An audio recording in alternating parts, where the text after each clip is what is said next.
This video deals with one of the most important and misunderstood technical elements and concepts that is necessary to perform a powerful and functional golf swing, and on top of that is certainly one of the most relevant pieces in the fight against the slice: motion of the trail leg, especially during the backswing. We'll have a closer look at three major effects that are associated with trail leg motions. We observe certain outcomes when motions are overdone, and of course explain how the trail leg should work ideally in a golf swing. During the end of the video, we introduce you to a dry drill that you can use to familiarize yourself with the new motion. Let's get started. How the trail leg behaves throughout the golf swing, and especially during the backswing, is from such great relevance since it affects so many things up the chain, in a positive as well as in a negative way. Here are three major effects that are associated with trail leg extension. Changing the knee flex and incrementally extending the trail leg during the backswing, coming from a flex position at setup, is in itself a process that turns the pelvis in relation to the target line. That means it is a vital piece to create potential degrees of freedom for players to rotate both body segments away from the target, and thus creates depth, which is a fundamental piece to consistent and powerful ball striking. Depth is the distance between the butt end of the club and the target line that the player creates during the course of the backswing. The greater the distance, the more depth is created. Trail leg extension is not only facilitating rotation, but also ensures that the pelvis and so the shoulders start to tilt subsequently during the backswing interval, and thus creating a vertical component automatically. The verticality is necessary since golf is played on a tilted angle. If players wouldn't tilt, the club would just travel on a too shallow plane, and players would have a hard time to make contact. The tilting also affects the downswing, because all body segments are tilted down towards the target. That promotes an efficient pressure shift down into the lead side even before the club head starts to change direction.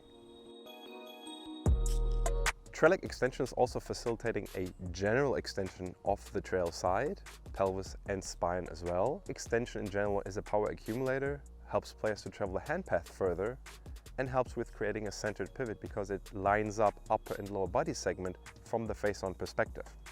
If a player doesn't extend and turns in flexion, that leads to a scenario where the upper body center gets further away from the target than the lower one, and this pattern can lead to massive structural issues in the downswing.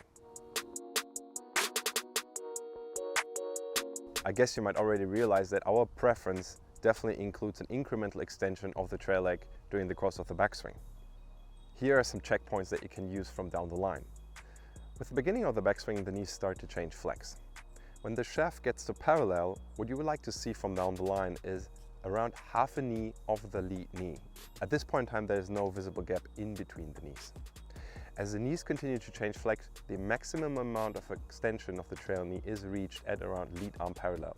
The amount of extension therefore totally depends on the player. Some extend it more, some extend it less. What should not happen is that players extend it to a full lockout.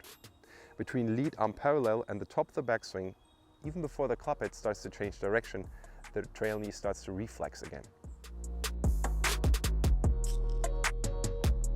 Over years, players have been told to keep the right knee bent during the course of the backswing and turn into that blocked right side in order to create the highest amount of separation possible between upper and lower body. The results were seldomly successful and very often disastrous. Keeping and maintaining the flex of the right knee or the trail knee during the backswing is prohibiting pelvic rotation. If the pelvic rotation is restricted, players have a hard time to provide enough upper body rotation. Basically, the potential degrees of freedom are completely limited. If the upper body cannot turn enough, players have a hard time to create functional depth. Why functional depth? Because players are still able to move the arm club system behind them with not a lot of rotation by excessively loading the left arm across the chest or pulling the right elbow behind them. Functional depth is more based on a pivot-driven arm system where the player provides enough and a balanced amount of rotation to carry the arm club system to the top of the backswing and into depth. Beside open club faces, which might be swing killer number one on the planet, providing enough depth at the top of the backswing is one of the major tools to fight slicing. Trail leg extension, therefore, is certainly the initial underlying key element to be able to perform it.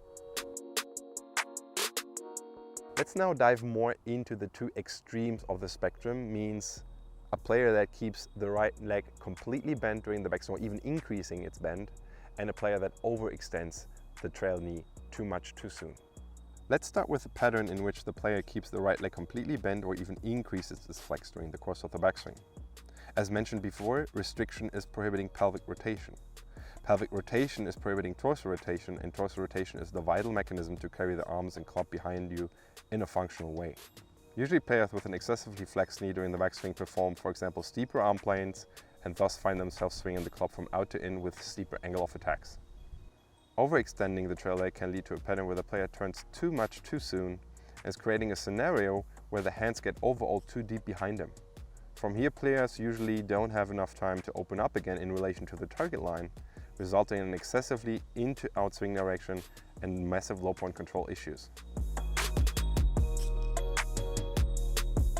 Let's have a look now at a drill that you can use to familiarize yourself a little bit with that new motion. There's certainly many ways to do that. This is just one of it. What you can do is you can place an alignment stick at around a 30-35 degree angle in front of the trail knee with a little bit of a distance, maybe 1 inch or half an inch. What you're trying to do from here now is, while you're swinging the club back, is right from the start of the backswing, you try to incrementally increase that distance between the trail kneecap and the stick to the top of the backswing. If the gap appears too quickly, too soon, you're extending it too much. If you're not creating any depth, you're certainly not extending it enough. I hope I was able to create some clarity regarding that topic. If you still have some questions, feel free to use the comment section down below. Thank you for watching and take care.